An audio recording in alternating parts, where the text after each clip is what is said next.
Okay, StreamYard Hey. says that we are live. Hello, everyone. Welcome to the channel. My name is Carrow Brown. It is so good to see you. Normally, I ask what you guys are working on today, but that's not what we're doing. We're actually doing the marketing panel for the Evergreen Writing Retreat, and I am so absolutely flattered to have you all here. These are going to be my co-hosts that you see on the screen, and I'm going to go ahead and introduce them real quick, and I have a little notepad to make sure that I have all my facts straight. So the first person that you see here is going to be Cache Warren. She is a graduate from OSU with degrees in both management information systems and international business, with a minor in marketing and information assurance option. She began her entrepreneurial career in 2012 with a start of her own business and has worked in social media marketing within the academia and the tech industry. While she is an unpublished author, she does manage a blog geared towards both sides of her creative journey. So I can't follow that one up myself. And then I know, right? And then next we have Lisa Daly, who is an author of 9 nonfiction and fictional books, and the latest, which is Single Minded, a romantic comedy. Before and during becoming an author, Lisa was an award-winning advertising copywriter and the director of marketing and PR for a mid-sized publisher. That's some cred. I know, right? So then we have Michelle. Michelle is an author of over a dozen novels for kids and teens published at Penguin Random House, Scholastics, and Little Brown. Her books have received honors including Junior Library Guild selections, ALA Rainbow List, and Quick Picks, and Reluctant Readers List, and starred reviews from Quirks, Publisher Weekly, and Book List. Her marketing strategy for her novels is primarily focused on organizing school visits and tours, both in person and virtual. Okay. And then you have me. So I am the author of Queen of Swords and Silence. My marketing experience usually centers on working with businesses and charities. I have backgrounds in basically expanding networking and bringing in new clientele. And then before all of this, I did work for Other Worlds Inc. as the operations director, and I did have a very big hand in doing that kind of marketing as well. So as you guys can tell, we have a very wide range of experience here, which is going to be really useful. What we're going to do real quick is we are going to go through 4 questions that I have, and then we are going to open it up to you guys. And when we get to that point, I will kind of address like what that's going to look like. So, 3 minutes in, got intros done, saying Man, Carrow, you are on fire. I know, right? I'm not on fire. I'm caffeinated. What's the difference? Okay. I don't need an insurance policy for one. That's what it is. So why don't we go ahead and jump straight into this, because the questions that I picked I know are going to promote some really good discussion among ourselves and with the people in the comment section. And before I actually do that, I just want to do a quick shout out to my moderators in the chat. Thank you guys so much for showing up. I'm going to be really busy talking to the panelists, so if you guys see anything kind of suspicious, you have my approval to take that wrench and smack it down. So all right, gotta give you guys a shout out because I do really appreciate it when you guys come in for me like that. So let's go ahead and tackle this very first question. The very first question is, what marketing strategy has worked best for you and why? And given that we all work in a different genre and a different industry so much, we all have something to say. So who would like to go first? I feel like I have the least marketing experience here, so I'm going to get mine out of the way first because you guys are going to upstage me.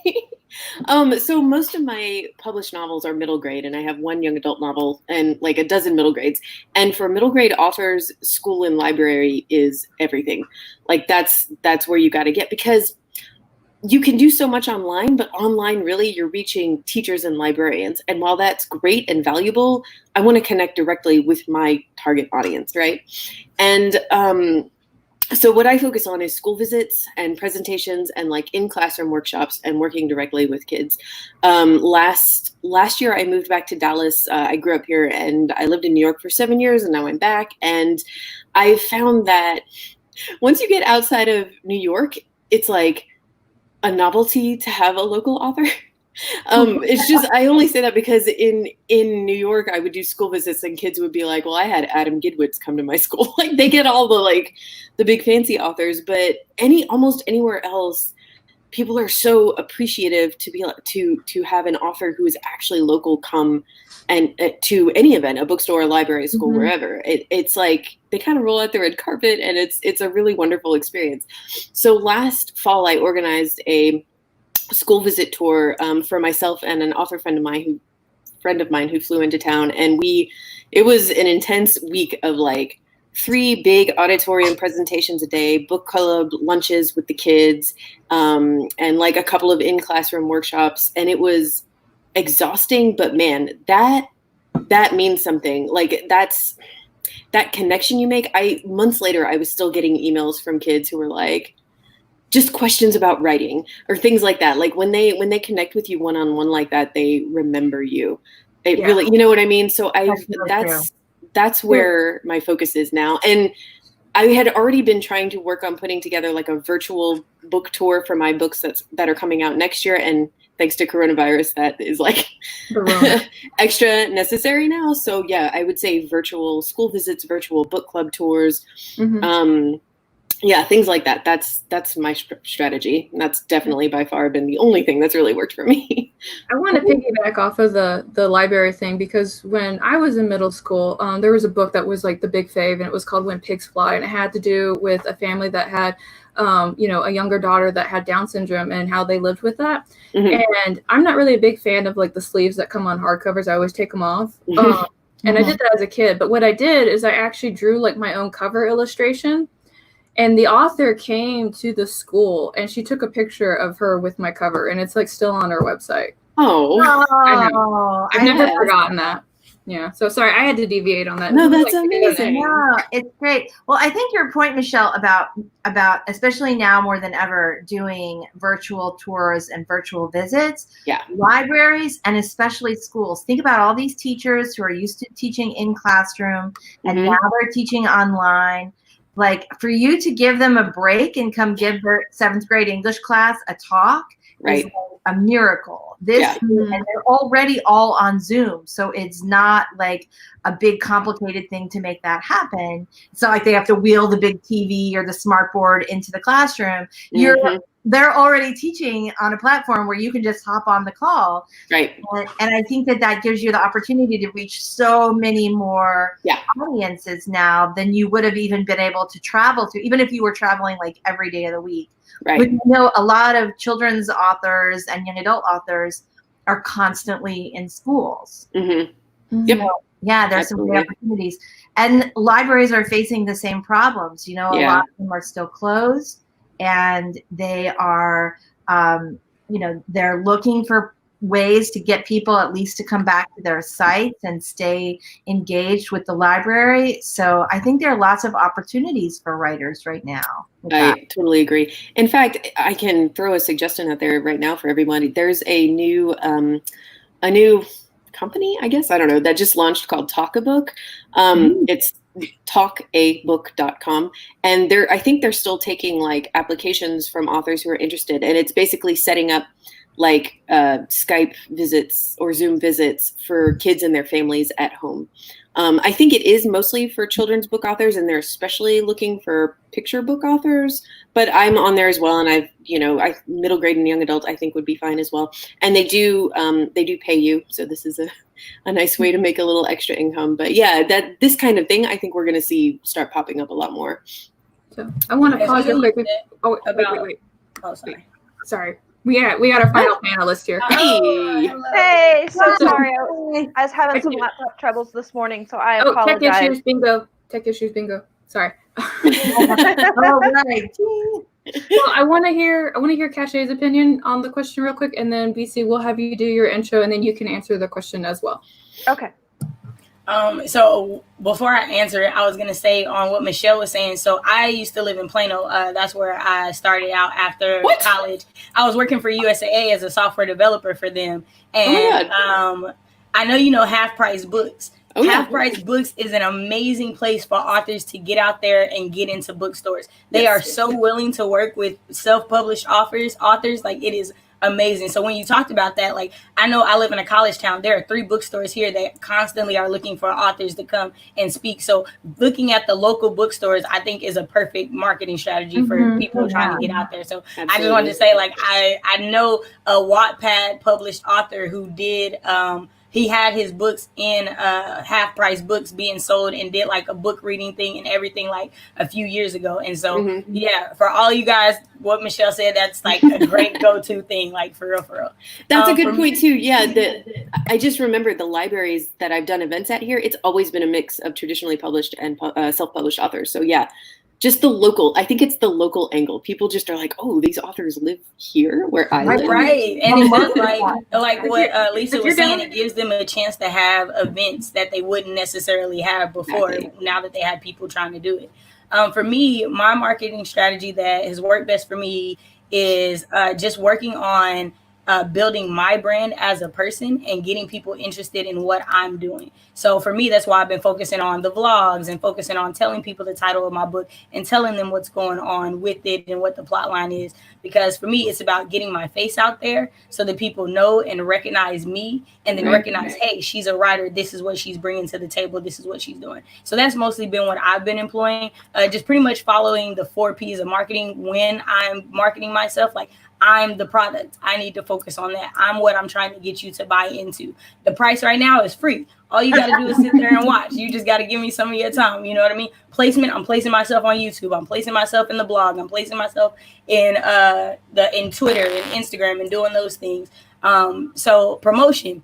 What am I doing? I'm on these streams with other authors trying to, cultivate good conversation. So when I think of my marketing strategy, I love to think about the 4 P's and how they apply to writers. So that's my answer. Yep.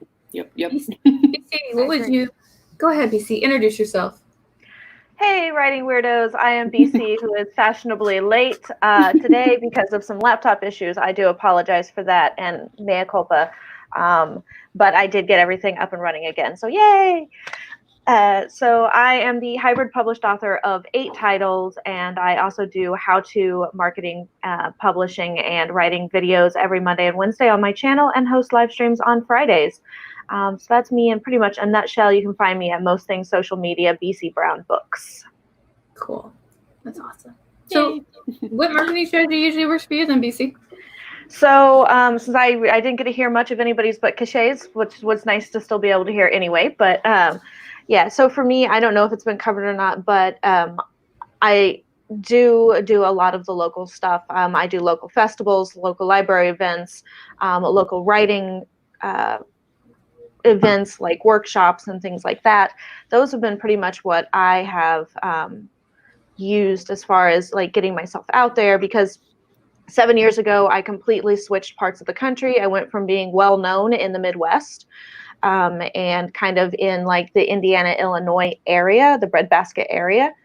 And then I moved all the way out to Arizona, where nobody knew who I was as a writer and had to like completely restart. So it's been all of trying to just get my face out there and get my name known and associated with writing.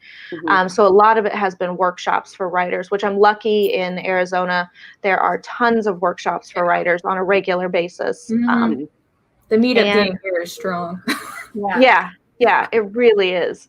And so that's pretty much been what it is, has been the placement of me and what I do and how I do that. Now, don't get me wrong, I still do a lot of Facebook ads and social media ads and social media placement and things like that, because that is what my background is in, is social media marketing specifically. And so I do spend a lot of time touching on it. But not as much since I have been doing, now it's virtual stuff that I've been doing on a regular basis, but I'm still being contacted for hosting things and having different workshops and things like that I do in and around the Phoenix area. And it's even gotten me as far as Vegas, where I've hosted some things before, and as far as San Diego, where I've hosted some things before as well. So it's been all a matter of associating myself with writing, not necessarily with my product, because like Cash said, I am the product, not necessarily my books. So that's what has been pretty much my bread and butter. is just being associated with writing in general and how to do it and do it effectively. Yeah, that's really good.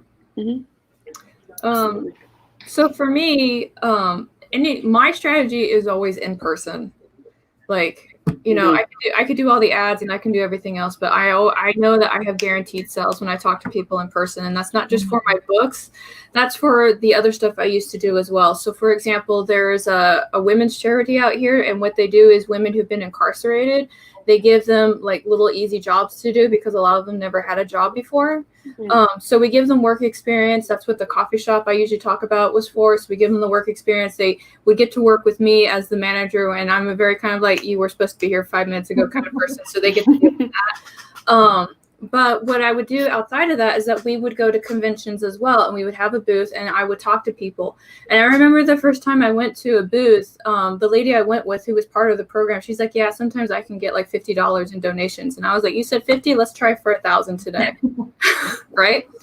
And by just talking to people and being friendly and knowing when they didn't want to talk to you, that was really key. And we ended up making the $1,000 donation. And you have to be very passionate about what it is that you're selling too, because if you're trying to sell like snake oil, people are going to pick up on that and they're not going to want to engage in you. But if they see that you really care about what it is that you're talking about, whether it be your book or the business that you're part of or anything else like that, that's going to show a lot in your demeanor, and it's going to be relevant in your words as well. So Absolutely.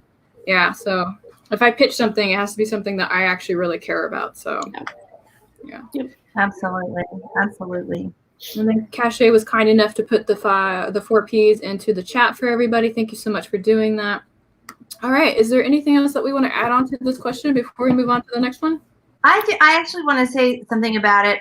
So for me, the marketing strategy that's really worked best has been like breaking rules when they tell you can't do this. How did I not get to you, Lisa? I'm so sorry.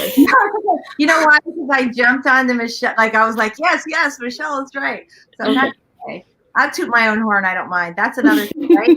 Bravery is the best marketing strategy you can possibly have, because if you are timid, you will lose out on opportunities.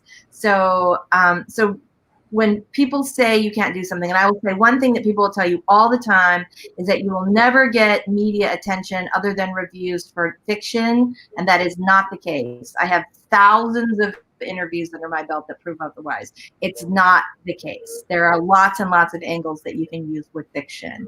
Another thing that has really been super effective for me has been collaborating. So that's sort of coming off of what you were saying, Carrow, that partnering with other organizations. And I partnered with organizations that are charities. I partnered with schools. I partnered with literacy organizations, but I also partnered with the tequila brand. Like, so with my first book, I know, right? Everyone's like, really? Really? Is there a code? Okay, so when my first novels, 15 Minutes, I just got out of the drawer, literally. When my first novel, 15 Minutes of Fame, came out, they partnered with me and they created, can you see this? They created a partita tequila margarita. Right? The 15 Minutes of Shame margarita, which you know what's going to happen if you drink that.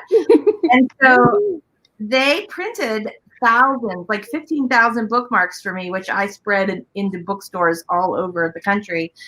But yeah, it's all about my book on the front, and it's all about the delicious margarita on the back. And so it worked really well for them. It got them into places like normally you don't see a partita ad in the middle of Barnes & Noble, and yet there they were. And so it was really, really effective. That's a new goal I have now. Yeah, I know. I want a margarita after one of my books. Yeah, right? I know. I think that, well, and part of this too is that I had this realization last year that literally in every novel I've ever written, the characters are always drinking margaritas. So even though this was my first novel, it was, prophetic, I think. So there's that. I would love that, because in Queen of Swords and Silence, my main character is actually a Valkyrie, and Valkyrie are well known for making mead, right? And so I keep like in the back of my brain, be like, it'd be so cool if I could team up with a meader.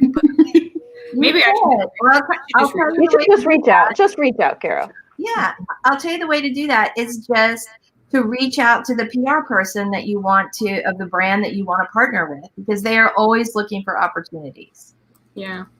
So let's see, from my books, I'm going to get a lifetime supply of like Ho-Hos and Twinkies. That's what she's always eating. See, I would totally do that. Or give them, are you giving them away at your book signings? I do occasionally, actually. So I have this wheel that I have on the table that people can spin for just for fun and get little tchotchke type stuff, or they can spin once they buy a book. They can spin it and they can get something that's an upgraded prize, kind of a thing. Mm-hmm. And part of them are Twinkies and Ho-Hos, like whole boxes of them. That's awesome. See, I'd be handing them out just to get people to come over to the table. Like, come on. I hand out candy for that. I got snacks. There's nothing like chocolate and booze to get people like heading over to your table at a book signing. Yeah. So in college for the Black Graduate Student Association, I was the vice president. I focused on marketing. And so whenever we had to do tabling, it would always be like cookies and things like that. Because how else do you get college students to stop at your table? Have food. Free food. They're going to stop and they're going to see what you got to do. Oh, we got a meeting. Come to the meeting. We're going to have pizza. And yeah, so food is a great motivator to get people to look at your stuff and what you're doing. Yeah, absolutely the same. Because when I was in college, we had a military vet club, and I was the vice president for it. And they're like, "We need to get more military vets to join the club." And I was like, "You need to have a barbecue." And they're like, "No, we have to try something." And they're like, "Listen to me. We are food focused. We want burgers and hot dogs. So make a barbecue and say it's for vets only." And sure enough, we did that, and they just came out of the woodwork. Of course.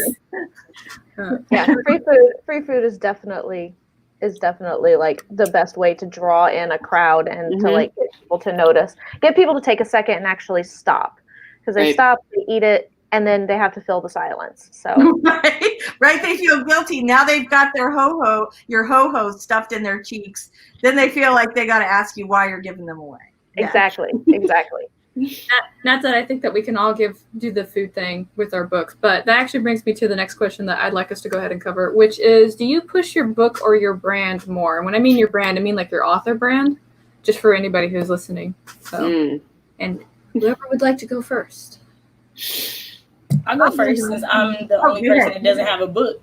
So I can answer that question, right?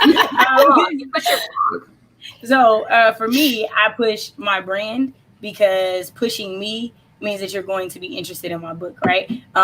So part of what I do is I use my blog to do that so that people can kind of see my journey, but also get samples of my writing and what I'm doing. So it's not like she's just always writing and we never have any idea what she's doing or anything like that, because, people with AuthorTube, they get attitudes when they don't see stuff like, hey, let me do what I'm doing. I'm working on my book. I'm trying to make it perfect, right? So for me, it's about, what does Cachet stand for? What does she want to be known for? How does she want people to respond and receive her? So it's like, for me, in the current state of like where our country is and everything, it's like, I want to be clear that my brand is this. I'm Cachet. I stand for Black rights. I stand for LGBTQ rights. I stand for these things. So I want you to know that before you start to buy my book, because I don't want the whole J.K. Rowling messing me up, not knowing what I'm doing, not knowing where I stand. Nope. You knew where I stood before you bought my book, because I've been showing it to you for the last few months, for the last few years. And I think that is very important. I think people focus on books a lot and they don't focus on their image and who they are. And then we get situations like J.K. Rowling where it's like, now how do we take the art away from the author and da-da-da? Well, you wouldn't have to if you built your brand up with you the right way. We wouldn't have to have that question because we'd already know what you stood for. Right. Is my thought. I think that's so interesting, because there are so many, as much work as we all spend building our platforms, there are so many readers who never visit an author website, who don't know anything about us but the books. And if you promote a book, you're smart to promote your brand, because if you just promote sort of a book, then eventually you'll write another book. And it's hard to kind of cobble all those together. So if you're sort of saying, this is who I am, and this is the kind of book I write, it makes it easier for readers to find you.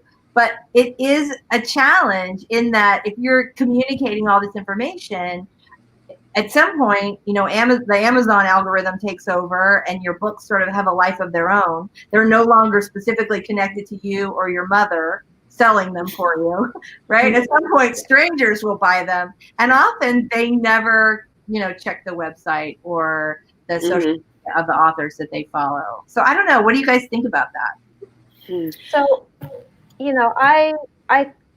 So, I'm like Cash in that I push my brand above and beyond my actual books themselves, because like Cash, I want people to know exactly who I am and what they're getting when they're going for my books. So they're going to know all of the different things that I stand for and all the different things that I'm interested in, and just all of the kooky things about me that I could be writing about, so that they understand what it is that I'm going for. But I do agree with you, Lisa, that there are a lot of times that the readers don't really pay attention to the author. I think it's become an increasing thing where people are paying more attention to the artist behind the art, because we've had so many Rawlings situations and things like that where we've had to start to separate the art from the artist, and it's just a pain in the ass to do after the fact.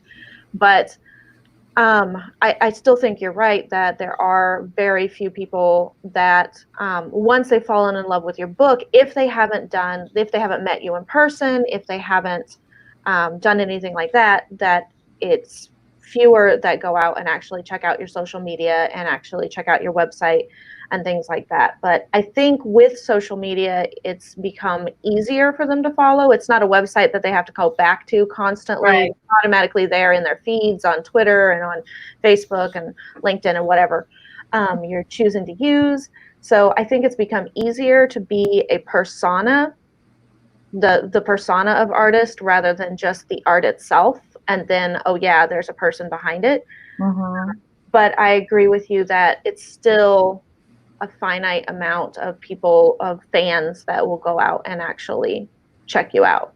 And I think that might be for websites over social media. Because definitely. Me as a huge N.K. Jemisin fan, like sis makes over $3,000, almost $4,000 a month from patrons, period. Like that's people supporting her. So I know that past people, like older people of like our generation and older, are like less likely to go visit a website and things. But these new generations, these millennials, these Gen Zs, no, they care about who they're getting their stuff from. They care about that very big. And that's why for me, it's like, let's get ahead of the curve. Let's not think about my brand after the fact. Let me start thinking about it from jump. So that way I don't have to backtrack and be like, oh no, I was always about this. Oh no, Hermione was always black. Like, no.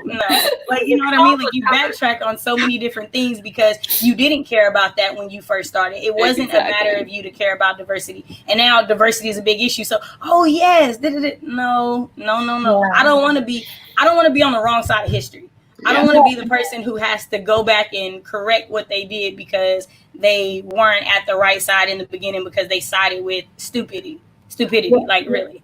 I totally agree with you on that. And I will say, I think it's super important, like whether or not people and this was the point that I wanted to get to, is that whether or not people see your brand. And again, yes, absolutely more people will follow you on social media than will visit your website or will show up at a book event for sure. But I think it's really important when you start writing and even before to contemplate who you are, what you want to communicate, what kind of books you want to write, because I think that solves a lot, like as you were saying, you don't want to be on the wrong side of the history, but you also want readers to know what to expect from you. What kind of books are they going to get from you? Yeah. And that's what is so important with branding, is they need to have all those pieces working together. So I not only know who you are and what you stand for, but I know when I open one of your books, what am I getting? You know, am I getting a comedy? Am I getting fantasy? Am I getting something serious? Am I getting something, super thinky? What am I getting? Something that's fun, that's going to help me escape? So I totally agree with you that all that branding stuff those are things that we need to think about before we ever get started, or at least as soon as possible. So for everybody in the audience who's like, I haven't done this, it's not too late to start thinking about it, but you should do it sooner rather than later. Yes. Yeah, I know when I was originally with 8 Little Pages, that look. when I was originally with Hey Little Pages, they were like, we're going to publish your book in April. And I immediately panicked because I signed the contract in December. And I was like, I've got no footprint. I've got no website. I don't got jack. Yeah. And so where was the first place I went to?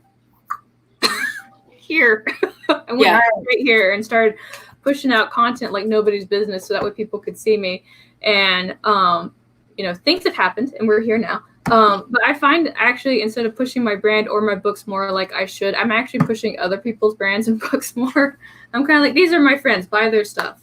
Like Cachet's got a blog and it's called Respect My Artistry. And she talks about all sorts of fun topics and I find them very enlightening. I usually share them with a lot of people because people, whether they're aware of it or not, they usually gravitate towards things that they know and that they know really well. So they don't always branch out into other things unless they're recommended to them by somebody else, right? Right. The power of word of mouth is very strong, which is why I do really well when I do like in-person marketing. So I should be pushing my personal brand more, but that's just something I got. Like I was just sitting here looking at the question. I was like, man, I didn't really think this through about my answer when I made this question. That is your brand, though, Carrow. You are collaborative. You support other artists.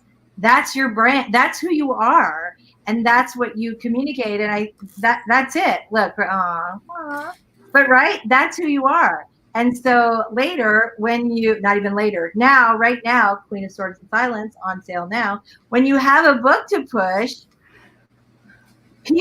other people will talk about it because you are continually so supportive of other people's artistry without any agenda. You just share things that you love. And people either like them or they don't, but that's what they know about you. And they go, okay, I trust her book recommendations. I like her as a person and I want to read her book. And that I am always really blatantly honest. Like, this is my friend's book. Yeah, you're first to whip out somebody's book and be like, hey, this is it. Look, the book. The only reason I didn't show off Lisa's book earlier is because I put it back on the bookshelf and I was like, I can't get that now. I know, like when she was talking about her 15 Minutes of Shame, I just got in the mail, by the way, Lisa, I just got it in the mail. So I'm super excited. But I was like, it's all the way over there. And I'd have to get up and to float it across the screen. Yeah. But digressing back to the question. Sorry. No, it's my fault. My brand is wandering off the conversation. Sorry. Well, I have to say, this is really educational for me because I came at this totally backwards. I never really understood what brand was. I mean, I did, but I didn't. And because I was traditionally published, it was just kind of, my books were packaged the way they were packaged and I didn't have a say in it. And also I write in different genres. So if you line all my books up together, they don't look the same. They're mostly middle grade, but they're not all aimed at the same kind of reader. Some of them are like darker and creepier and some of them are funny and contemporary and so I remember 2 years ago, I was on a panel at DragonCon and the panel was author brands. And I had no idea how I ended up on that panel. It was not one of the ones I asked to be on. And I was super nervous about it. And we were going down the row, introducing ourselves and then talking about branding. And I was like, I have no brand. Because to me, it was like more of a visual packaging than anything else. Like when I thought about brands, I thought about those authors on Instagram who make their lives look like magazine spreads. And you know what I mean? Which honestly, I don't like. I think that's harmful because that's not what it's like to be an author, especially if your audience is largely teens and kids. Like, don't make it look like that. That's not what this is, you know? I don't know. That's a whole other conversation.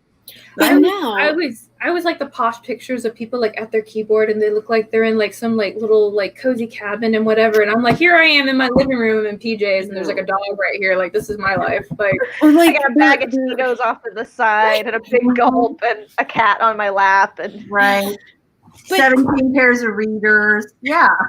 But what you guys have been saying is something I've only recently come to realize is the brand now, it seems like authenticity is valued more than anything. People are pulling away from that fake magazine spread life. Like even with influencers, it's really interesting to watch. And I think people are just valuing other people showing up as themselves and saying, this is who I am. We actually talked about that. We were talking about that in one of the classes that I took last semester. Had to do with industry leadership and entrepreneurship, and what we talked about was the shift in how you approach other people. So the way that you market towards a baby boomer is not the way that you would market towards a millennial, and not the way that you would market towards a Gen Z person. And baby boomers want a product like that like they want a product, they want to know it works, and they want to know that when they buy it, it's going to last, right? Millennials and Gen Zs want to know the story behind the product. They're really focused on that. And then they also want to know that the motivation behind it is morally sound. So the moment that they pick up that something's shady, or that there was some kind of drama involved with it, depends on the drama. I mean, I can't really depending on the drama that happens, you might still make a sale anyway.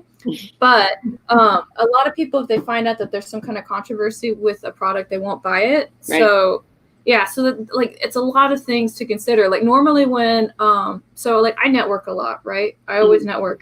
And occasionally I'll have a friend, like I have a friend who's a graphic designer up in Canada. He's like, hey, I got a friend who wants to do writing. Can you talk to them? And I was like, sure, why not? And I always ask people, who's your intended reader? And they're like, what do you mean? It's like, who's your intended reader? Like the person that you first think of when you write this book, who are they? Where can I find them? What do they usually read? And what do they do in their spare time? And I always get like, well, my book's for everybody. Like, your book ain't for everybody. Right. Yeah, that's really smart. And even different genres of book. I mean, it really is.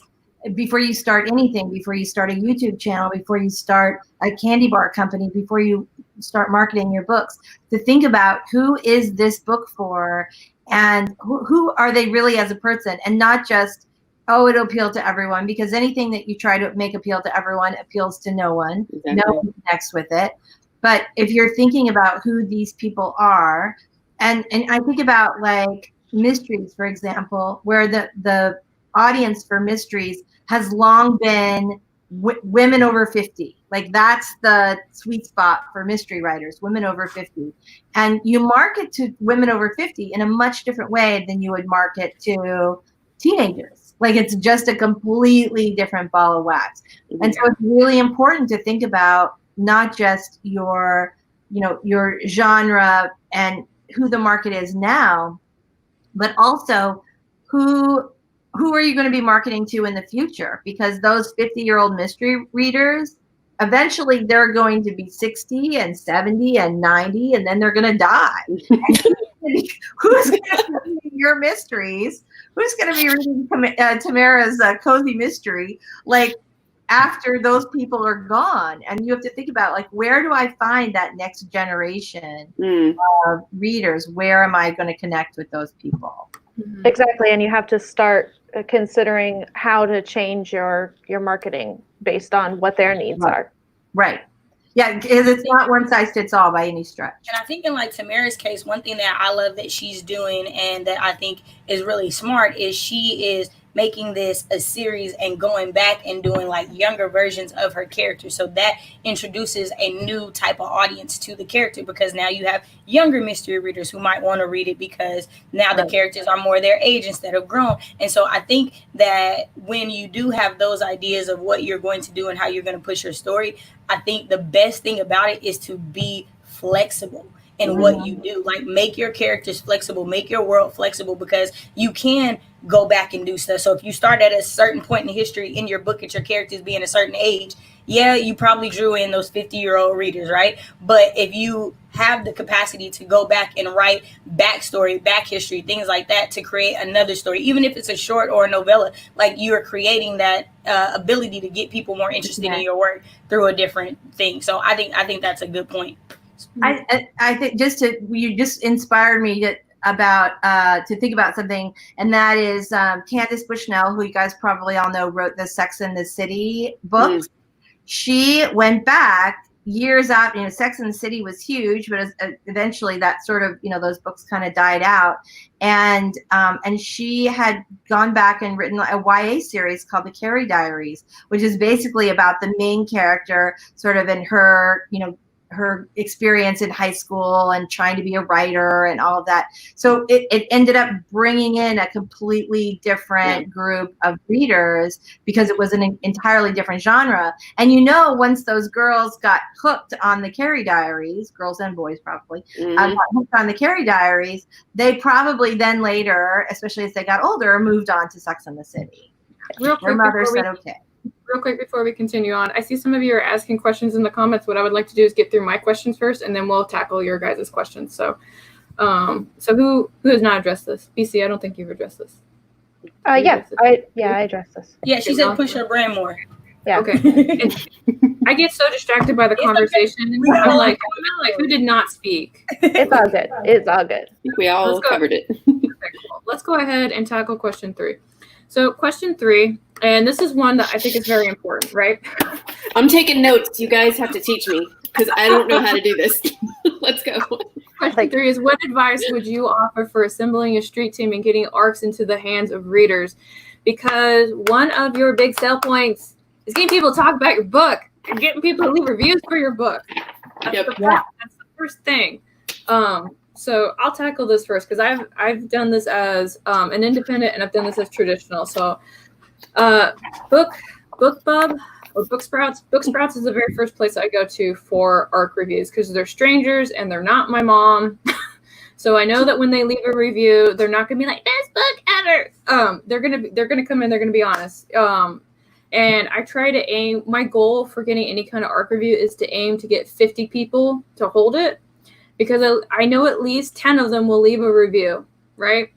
And that's kind of the ratio that you're going to find when you send stuff out for ARC reviews. And I'm just as guilty. Somebody sent me a book for a horror as an ARC review. And I even told them in the email, like, I'm going to try real hard, but may not work as well. So that is a resource that you can use. It's a very affordable resource. After that, it is talking to your friends and saying, hey, I know you read. Where are your other friends who read? Because I need your help, right? So that's another one too. And it's really important.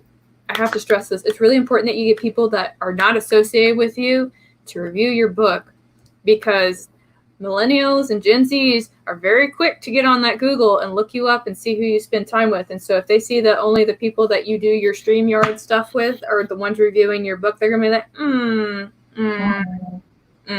Well, if Amazon posts it at all, right? Yeah. True. I hate that. Like, one person left they even like sent me a screenshot, like, look, I left a review. I'm like, that's so cool. Didn't show up for 2 weeks on Amazon. It's one thing that's really important is a lot of times we'll send out a link either with authors will send out a link either with like their Amazon Associates ID attached, or they'll just go to Amazon, look up their book, and then cut and paste the link. And so it's really important when you're sending out for reviews with places like Amazon in particular, that you send a clean link, because otherwise they'll think that you're somehow connected to this person and that review won't post. And they're more important than ever. If you want to get a Kindle Daily deal, you have to have 40 Amazon reviews. Yeah. And that does a ton of books. I know a lot of indie authors who have basically had their books made by the Kindle Daily deal, and you can't get them if you don't have those 40 reviews. They just changed the rules. Dude, not just indie authors. I have firsthand witnessed editors like at the Big Five telling people, hey, my author's book is going to be $1.99 tomorrow. We're trying to get it on the list for Kindle, so please go download it. Like, they're all playing that game. Right. It's true. It's true. So my advice would be to start with a marketing survey, right? So it would be to start with your intended audience, the people that you have, and find out who all would be interested in helping you that is not connected with you first. The way you find that out is if you create a survey, somebody has to take time out of their day to go and fill out that survey. That's the first step to let you know that this person is at least interested enough to take time out of their day. It's very easy for people to say, I'll do it, and then you send them an email with the ARC or whatever, and they never read it because it doesn't require them to do anything. So I think if you're going to set up a street team and you're trying to get your ARCs into, you have to make sure that the people you're getting it to actually care. and actually want to put the work in. So I think that's the first step that I would say. I think the second step is having an idea of how you want your street team to work. How do you want them to get your stuff out? How do you want them to do? So like for Kiara L. Rose, I'm on the street team for her book. What I did was I went and made independent Canva art specifically for my Instagram to showcase her work through that. But I asked her, what is the brand? What do you want to do? How do you want this to show? I showed her the images before I posted them. I showed them to her before I sent them to other people to post, because I want to stay on brand with what the author wants to do. And that's the other thing that you have to do. You have to have that idea of what you want and what you want to showcase and how you want to do it. I think those things are very, very important. Also, I think reaching out to booktubers to get arcs to them is a big thing where people miss the mark. I know me and Kiara Rose have sat down and have worked on emails to get them to specifically to Black booktubers, because as we know through the podcast that Tamara and Carrow do, Black booktubers don't get the acknowledgement or recognition that they should. And there are plenty of them with over 30,000 subscribers. There are a lot with great big numbers who have great big platforms. And so we're working on getting those emails to them, to get those arcs to them, like, hey, we would like to, get you featured on this, so that one, we get exposure on your channel, but two, we're also helping to build a community that is not getting a lot of exposure, Right. So I think if you look at those opportunities when you're thinking about your street team and getting your arcs out there, I think it would increase your productivity in that area so much more, because a lot of authors don't think about that. They're just like, oh, my friend wants to help. They said they're going to help. They're on my street team. Yeah, people have lives and people think that they're going to do more than they honestly will do when the time comes. Right. Not everybody is coming from it with a bad heart or a bad place in mind, but sometimes we overextend ourselves and we can't hold up our end of the deal. So I think it's very important to make sure you're recruiting people who want to be there. I think there's some truth to that. I think there's a lot of truth to that, and it's not just with booktubers who have 30,000 people or 30,000 subscribers. Those smaller channels who are building their audiences, they will be eternally grateful if you feed them a steady supply of books. And I think one way, like if you're coming at this brand new, one way that is really, really effective to reach a ton of people, aside from personally reaching out to booktubers, which you should definitely do. Same thing for Bookstagrammers. Look at the people that you already follow who tend to review stuff that is like your book, and just really connect, do what you can to connect with them. That's hugely important. But if you want to get your book into the hands of a lot of people, there are several tools that are already really easy to use and widely available and are not crazy expensive. So one of them is NetGalley, where you have a lot of booktubers, a lot of Bookstagrammers, a lot of bloggers. They get those books from NetGalley, and that allows you to get their email addresses, to know where, who's interested, and to follow up with them, because that's one thing about not only getting people to write reviews, but just to, to take pictures and all other stuff, is just following up with them. I mean, that's a huge part of it. Just sending it out is not going to do it. And I think all of us, Michelle, I bet you can speak to this as well. All of you probably can, right? So you say, oh yeah, I'll take a look at your book. I'll be happy to, look at it. And if I'm not sure if I have time, but if I do, I'm happy to review it or write you a blurb. And then they write you again, hey, just checking in. I just want to see where you are. And you go, oh yeah, I'll put it at the top of my desk. Well, by like the third or fourth time they write you, you feel obligated to write it. You feel guilty if you don't. You want to help them, and of course, write a thank you note when somebody else does that. But I think with NetGalley, which you can rent a spot on there, like in a co-op, for like $50 a month. It's really not expensive at all. And Goodreads giveaways, same thing. Goodreads is owned by Amazon. If you do a giveaway of 100 ebook copies of your book prior to your launch, that you will get a ton of people. First of all, everybody who enters, it automatically goes on their want to read shelf. So Yes. there's just like 1,000 little tiny billboards all over Goodreads for your book. And then you have that 100 people that win the book, and a lot of them will write reviews, and they won't just write reviews on Amazon. They'll also write them on Goodreads. They'll also write them on their personal blog or their Bookstagram, or review them on BookTube. So, but quick interjection. I used to do that and I loved it. I loved setting up Goodreads reviews, but a few years ago, publishers took that away from authors. Like only the publisher can set up Goodreads reviews now. That's not true. Because last time I tried, it wouldn't let me. Well, hold on. So only publishers can set up an ebook. So we have a lot of indie authors here. So only a publisher can set up an ebook giveaway. But an author can set up a paperback or hardcover giveaway. No problem. I wasn't able to. Granted, I haven't tried in like probably 2.5 years. You have to email them. If you email them and you explain it, then they're really quick to work with you. Yeah, I've never had because Little Pages. When I was initially with them, they tried to set up the account, and then that all fell through. So I had to like basically figure out how to do it myself.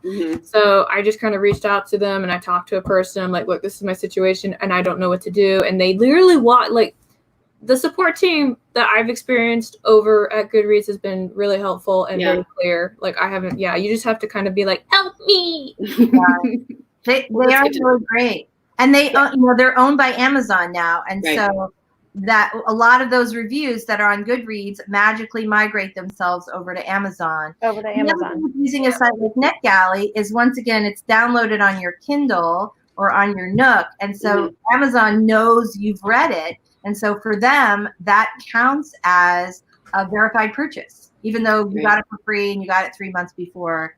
That it reads like a verified purchase. And so it, One thing I do want to point out, and I just like, I've seen it and I cringe really bad when I see it, but don't review your own book and don't make multiple accounts with your name and still review your book. I saw a friend of mine do that, and I wanted to like reach out to them and be like, I'm not going to tell you how to live your life because you're an adult and you do things that you do, but making 5 accounts and reviewing your book with 5 stars, it looks bad. Shady. Real bad. It is very shady. It is very slick. And can we fake oil salesman? Can we throw "don't respond" to your reviews in there? No, too? do not respond. Yes, never. Do not respond.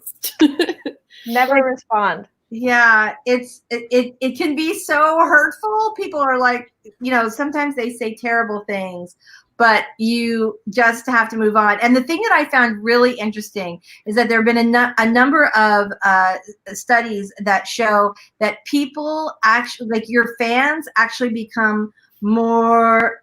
Thank you, Sarah. People actually become more engaged with you if they like your work and someone else is hating on it. They feel like they have to like defend you.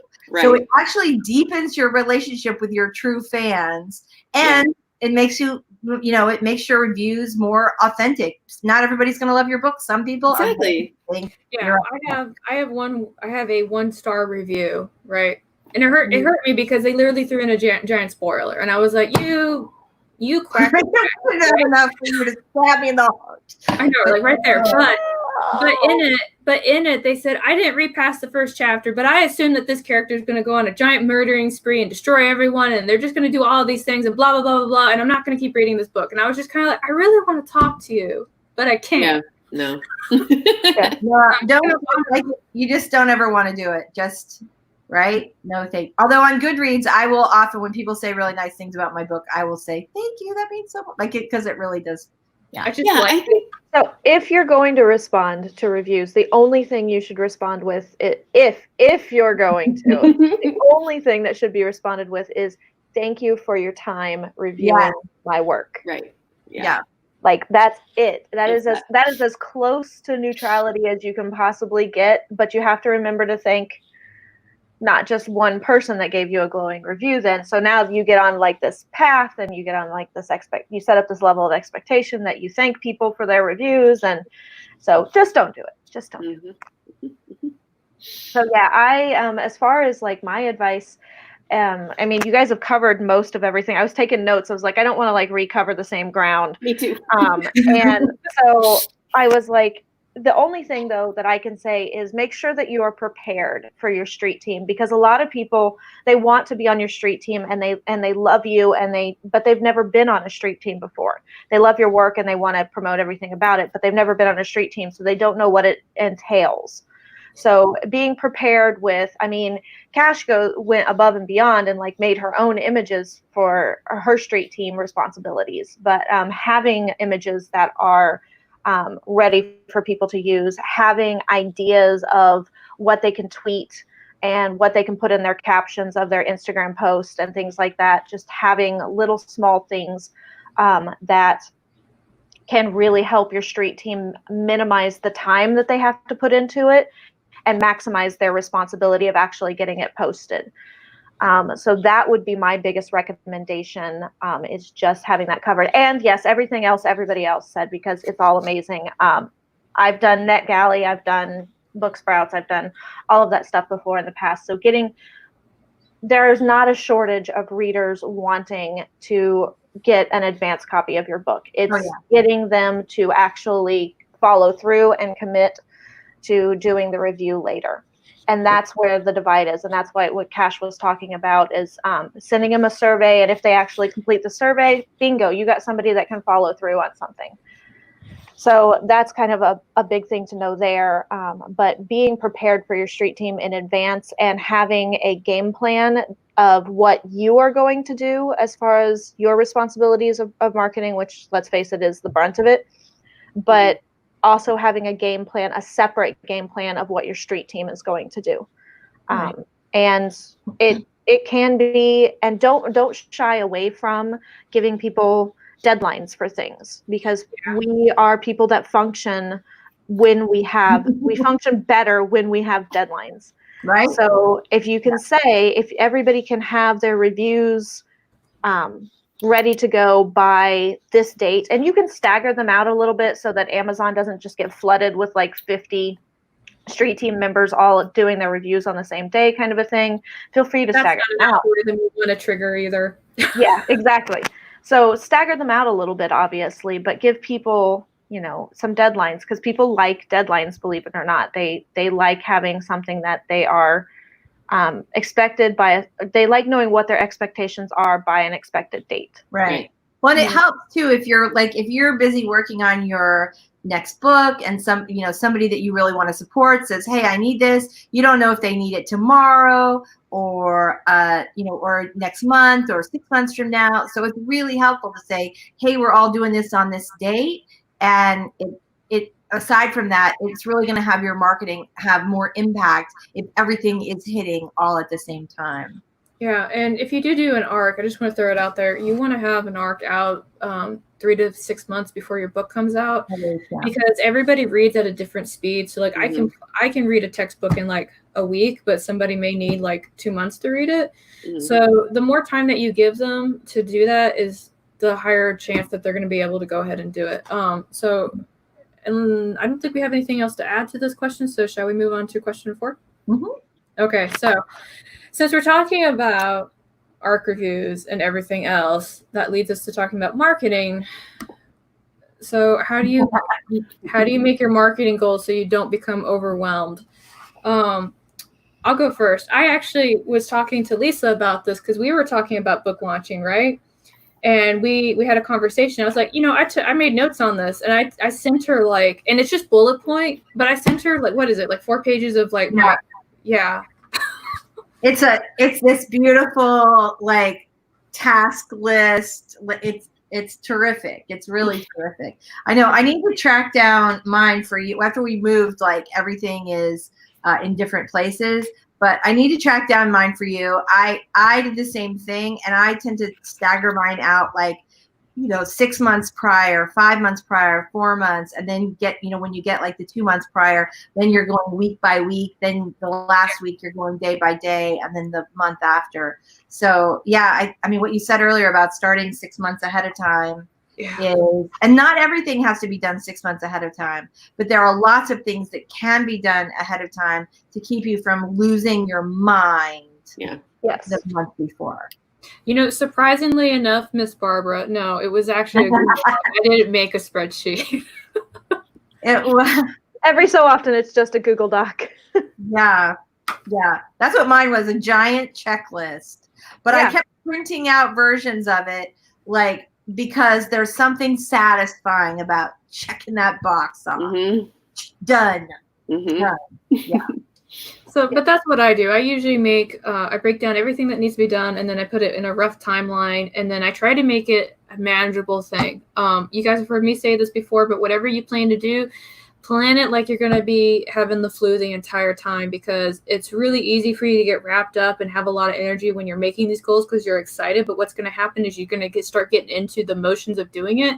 And 2 months before your book comes out, you're going to be really burned out because you're trying to do all of these things. And in some cases, you'll get frustrated because, like, I don't know, let's say like somebody on your street team or whatever, like, is having to deal with like a real life crisis and they can't help you as much, so you have to go over and pick up their slack. Like, there's so much that happens, like so many moving parts. Yeah, agreed. And basically, you know, I do the same thing. I do a year out, so I set up everything that I need to do starting a year out, and a lot of that is about 6 months of it is what I need to do behind the scenes in order to make the moving parts work. And then 6 months of it is actually the actual marketing part of it and the actual goals, whether that's my street team's goals, my goals, you know, my reader copy goals, things like that. So, and those can all be slightly different things from time to time, because obviously, hopefully, I have a bigger ARC reader pool than just what my street team is. Right. And so they're, and what I do is I do come up with a spreadsheet. So this time, this is me that has the spreadsheet for each one. And then I color code them. I color code my goals. I color code based on the goals and when they need to be done. And I color code based on who has to do them, what team has to do them, kind of a thing. So that's a really good point that Tamara brings up about 6 months might be too long. So that 6 month schedule is based on, like, generally speaking, if you are approaching long lead magazines and trade magazines like Publishers Weekly, Library Journal, Kirkus, those ARCs need to go out 6 months ahead of time. If you are not approaching long lead magazines and you are not sending your book to Publishers Weekly and the rest of the trades, you can definitely shorten that time to probably 3 or 4 months. You'll be more sane if you give yourself a little more time and use Carrow's, like, imagine I'm sick theory, because, right? I think that's genius. Like, every time you say that, I'm like, it's just so smart. But yeah, you can shorten that for my own. Yeah, I'm saying that from my own personal experience, because when I was with them, oh my god, him with a capital T. When I was with them, I got burned out so fast because the person who did all the marketing and all the legwork, you think it was them? It was me. I did all of it. Yeah. And when I came to ask them about what they were going to do, they would be like, "Oh, well, we're going to have a meeting." And then they wouldn't have the meeting, and I'd be like, "I don't know what you're doing that I can't do at this point," which is always a fun conversation to have with your publisher, because they don't like that question. They don't. And sometimes you don't like the answer. I'm sorry, Cassie. What were you about to say? Oh, no problem. So for me, this question is a little bit different because I'm coming from it from the view of a business major, a business person, rather than an author.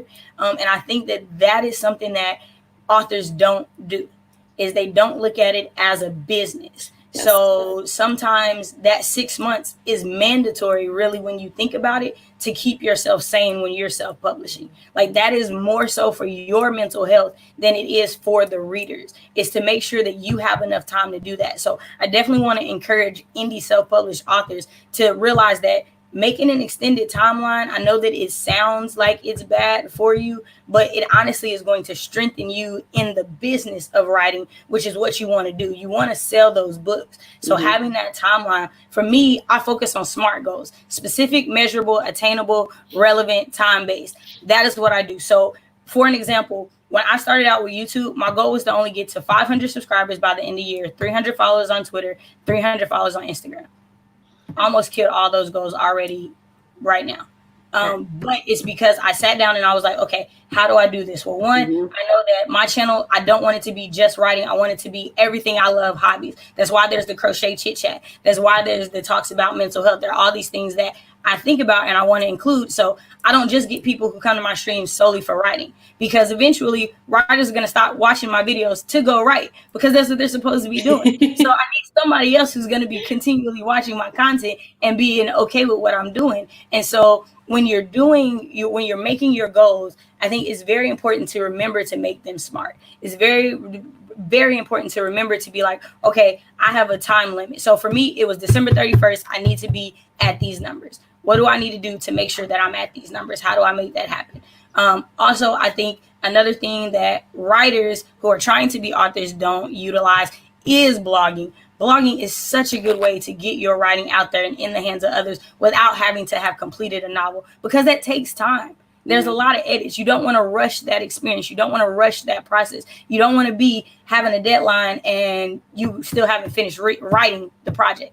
Like you haven't written it, so you haven't edited either. Like those are things that you want to focus on, and you have to do that by setting those SMART goals. So that's what I do. That's how I make sure I'm not overwhelmed, because I've already sat down and been like, okay, when I started my channel, it was in January. For January to December, I made those goals of what I wanted to happen and how I wanted to do. And because I did that, I'm crushing that. But it's not something that only Cachet can do. It's something that all of us can do if we focus on that when we're making our goals. So I think that's how you help yourself not be overwhelmed. Yeah, SMART goals. Yeah, and knowing what pace you work at. That's the only thing. You really got to know yourself. Like I think that's one of the issues. We're gonna go off on a tangent real quick. That's one of the issues that I know a lot of individuals have when it comes to AuthorTube, because let's okay, you know what, Lisa's stream, right? I go over on Lisa's stream on Wednesday mornings, right? And we'll sit there and we'll do some words and we'll do our little warm up and da. And Lisa will be like, I wrote 52 words, and Rob will be like, I wrote 28, and then I come in, it's like, I wrote 322, and they all look at me, right? And it's not a contest, but some of us work at different speeds and we do it by different ways. So what happens is sometimes we go to these streams, and I feel really bad when I say my word count, because people are kind of like, why am I not writing that fast, right? Never hide your light under a basket, right? Yeah. I feel like that's a crazy version of what that saying is supposed to be, but that's what my mother used to always say. Why you would put a light under a basket, I do not know. It might catch on fire. You write as fast as you do, and be proud of that. But it's just the only reason I don't like doing it isn't because I don't want to show off or anything, but I don't want people to look at me and then ask themselves why they're not doing that exact same thing, and then they turn and sometimes that can lead a person to spiral. It's like, why am I not that good? Why can't I keep up? Why? And I think if we all can look at individuals and know that they work a different way, because even though I write very fast, I don't edit very fast. I overthink like nobody's business, right? I'll sit there and stare at one sentence for maybe 20 minutes wondering if I worded it clearly enough, right? And see, and I'm the opposite. I don't write particularly quickly, but I edit like a mofo. So I don't compare myself to Carrow's ability to put words on paper, because I know later she's going to be struggling with a page of editing while I'm going to for my every 5 to 10 pages of editing. Right. So knowing how you work is so fundamentally important, which is why, I know I said I set up my marketing 1 year out, but technically I set my marketing up 2 years out, because I know it takes me about a year to write a book and edit it and do the cover art and do all the stuff that I need to do. In order to have a product that then I can start pushing. Right. I like this comment that Sky made, because it kind of, you muted yourself, Cachet. I did. My bad. I was gonna say I'm only on chapter 12 of Jesus Never Went to College, but I have an entire plan of how I want to release it, in what phase, and what I want to do, because it's like that is just as important as finishing the book, is knowing how you want to do it. So I completely agree with BC on that. Mm. Now, I really like Sky's comment because it's kind of bouncing off of what Cache was saying earlier about treating this like a business. And so she even goes so far as to make a business plan. And I know that when I say that to some writers, they immediately get like that deer in the headlight look. I don't know what to tell you guys. At some point, you need to make a business plan. And you probably need to make a 3 or 5 year plan as well. I'm just saying, because if you're an author, you need a marketing plan and a business plan. Every business plan needs to have a 1 year, 3 year, and 5 year plan. Period. Exactly. Like that is what they tell you. That is the business. Like because most businesses fail within the first 1, 3, 5 years. Those 3 marks are very, very important. So if you're not planning for those, you're setting yourself up for failure. Like those are the things that we forget. Like we love being creative and we love being writers, but once you transform from a writer to an author, you become a business. And that is the part that gets us a lot of times. Right. And if I can just add to that, goes for traditional published authors. Like if that's the path you want to pursue, please don't make the mistake that 2011 Michelle made and think that your publisher is going to take care of all of this, because they will not. They will not.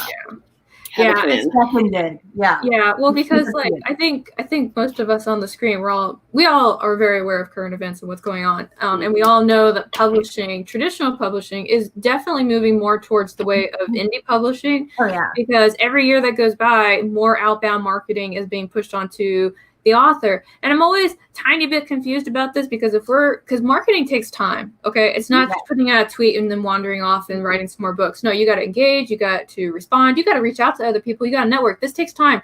So if I'm so busy networking and doing all this other stuff, when exactly do I have time to write again? Like, right. Yeah. And they expect that, right? The expectation is that you're going to have like 1 million Twitter followers, and that you can produce books, and you can do it on an indie schedule. And the reason that traditional publishers are following more and more of what indie publishing is doing is because indie publishing is a lot more nimble. They are doing things that are working. And that's what right? It used to be that if you self-published a book, that would hurt your chances of being traditionally published. And yet now, if you self-publish a book well, that helps your chances of being traditionally published. Of course, you've already done all the hard work for them. They already know you can find an audience, that your book will sell. All they have to do is slap their cover on it and get it out to the bookstores. Right. So, yeah. All right, so I'm really happy. We actually covered all 4 questions within the time frame that I thought we were going to do. So, yay! Which leads us to the chaos part of this, where I leave this open to the comment section now. So to help me see your question, if you just put giant all caps question in front of it, because I know sometimes we do Q's, but this chat goes by fast, and so I'm like, so feel free to ask any questions that you may have asked before. I did see some. I just wanted to make sure that we addressed the 4 questions that we had first, because some of that was going to answer some of the questions that that we were going to cover anyway. So, but yeah, good conversations, y'all. And I really like how you guys are like really kind of supporting and dropping references in the chat section as well. Thank you guys so much for doing that, especially the comments involving like NetGallery and things like that. You've used NetGallery, haven't you, Lisa? Have I used it? Lots. Yeah.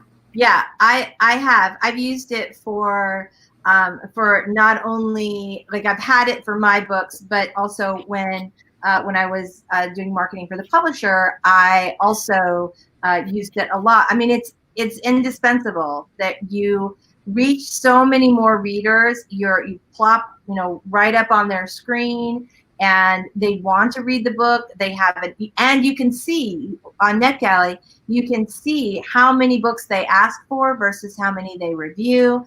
And then the other thing that's great is that you can download a list of all the people who are interested in your book. So one thing about NetGalley is that it is, it's about $50 a month if you are doing it in a co-op, or if you have, like the 10-book plan, which is, for a lot of indie authors, you don't need it for the whole year. And it's like $100 a month if you go right through NetGalley. But there are so many author co-ops where you can rent a space for a month.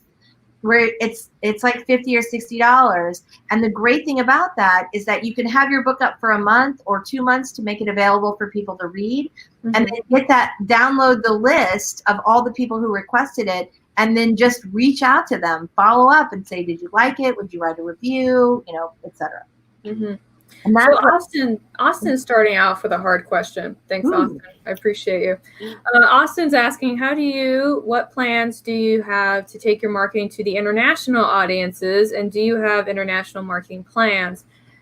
Man, she's coming in with the hard hitter. I know, right? So my first answer is it kind of depends on what you're writing. So, for example, in my book, Queen of Swords and Silence, I had an actual intention to have it translated into Korean because a lot of the themes that happen in the book are things that people in Korea like to read.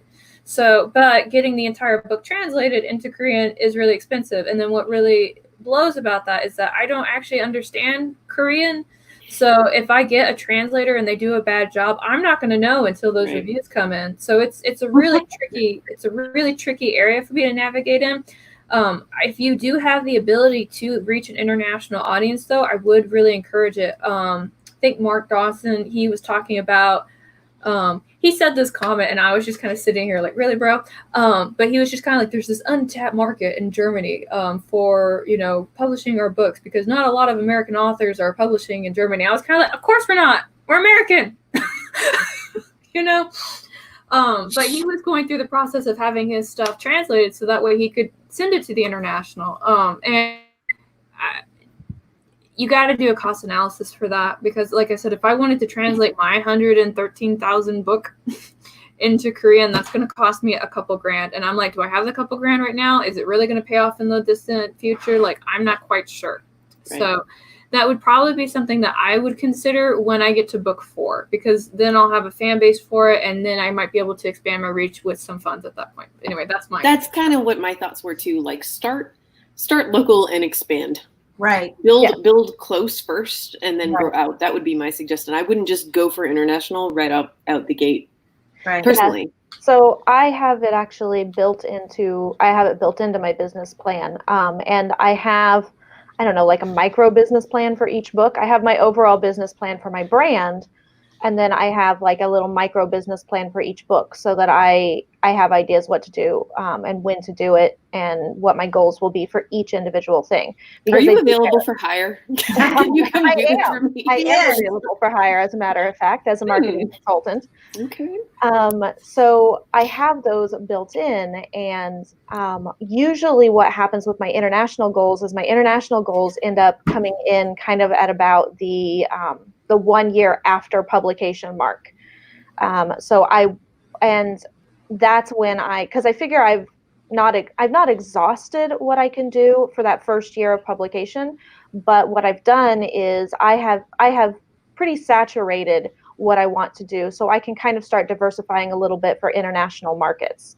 Now I focus on English, English speaking or secondary English, somebody that has a strong English base for the markets, because like Carrow, translating my book into another language, especially a language that I don't speak, and since I'm not fluent in really any language, I can't, I can't English. Except English. There we go. Wait, Lisa, you had your book translated, and then they split it in 2, didn't they? They did. Yeah, they did. I don't have it on my desk anymore. Let's see if I've got it. Yeah. So, okay. So the book was traditionally published, and Michelle probably has some of this experience. So with some of my books, I retain world rights. And so we sold internet, like my agent worked with a foreign agent, or if it's an English speaking country, we've sold rights to other publishers. I have some books where we didn't sell the rights. Like maybe we didn't sell the rights in the UK, and so I can sell the book in the UK, because as you guys know, right, on YouTube and on social media, our audiences are increasingly international, especially with the English-speaking countries. And a lot of Germans speak English. A lot of people in Latin America speak English, and so there is that advantage. But and so my experience with international book sales has been really mixed. So I'm able with, most of my books are traditionally published. And so generally it's the publisher that sells those. And in the English-speaking countries, I'm able to do some marketing for them. But I've also sold books in Korea. My first book was translated into Korea. My last couple of books were translated into Czech. And I had my one young adult book was was sold into like Finland and Sweden and Norway. And some of those countries took that manuscript and split it into 2 parts. So a book that was just a single title is now 2 books, which is, I guess, common and popular. But this was a book that was only meant to be just one book. Yeah. I don't know if they just were like, oh, it's 300 pages. We'll just chop it up at 150. But so I've had a variety of experiences. I will say in the countries where I do not speak the language, very difficult to market, and often foreign publishers do not expect you to do any marketing unless you speak, Swedish or Czech or whatever. Right. For me, being the person who hasn't published a book, for me, my plan to market to international audiences came when I found that there were a lot of international people coming to my live stream. So then I sat down and looked at my marketing plan and decided, okay, I want to add a new stream time during a time that people in international countries can come and engage with me, and that can increase my audience that way. Great idea. I reached out to them to hey, can we collab? Hey, can I get on your streams? Hey, can we just be friends? Can I get to know you? Can we start conversations and talk? Can I have dialogue with you? For me, that was my plan, in that was to create relationships with people in other countries so that I could future me could have plans to market in those countries later on, or future me could have future people on my street team in other countries supporting my book. So for me, it would be focusing on the networking aspect. If you're just a writer, if you haven't published a book yet, you don't have a book to publish, focusing on the networking capabilities of meeting with people in other countries, I think would be a good starting point. There is one concern as far as international marketing, and that is it's really difficult to get the concentration of marketing that you can get in your home country. And that we had talked about this, I don't even remember where, on another stream, about how someone needs to see your book 7 times before a product 7 times before they make a purchase decision. And it's much more challenging. Now, in the UK, it's not challenging because it's a fairly small country. It's an English-speaking country. And so you have a lot of opportunities there. But it's really tough to get that type of saturation in other countries where you really don't know the ropes. But to that point, cachets, collaborations is certainly a way to get inroads that way. Yeah, so it's an amazing way to do it. I'm sorry, I was just adding, yes, it's an amazing way to do it. It's to build that. It's basically building your street team in advance, and in the areas that have already shown interest. So, right. So we have a lot more questions, and I'm going to see if we can hammer through some of these really quick. So the next one is, Sage, why do people still think it's okay to slide into DMs? I'm just going to go ahead and do a quick answer to this. Here's the quick answer. They got bad advice. They think it works. Please don't do this. Don't ever do this. And that's all we're going to say on that. All right, moving on to Jesse's question. How much does it differ with ghostwriting? Okay, so I'm going to give you guys a spoiler. Michelle and I are actually going to do a collab where we talk about ghostwriting. We're going to do that, and we'll probably answer that a lot more in depth, because if we try to answer it here, we're going to be here for a while. So feel free to send me this question again in a DM, either on Facebook or Instagram, so that way I remember it. But yeah. Let's see. So this next one. Next question. What kind of questions should we ask ourselves when putting together a business plan? All the questions. All of them. Who wants to start? Michelle can start, or BC can start. We all have those. I mean, I think the first thing is, what is it that you're selling, and who is it that you are wanting to talk to? Who is your audience for your books? Who is your reader? And I think if you just start with that, how old is this person? What do they like to do in their free time? What's their level of education? If you think about them and really flesh them out like you would a character, yes, then you'll have a much better idea of where to find them, where they hang out, what do they like to do in their free time, where are the points where you connect with that person, and there's probably a lot. So I think that's the best place to start. Who wants to go after that?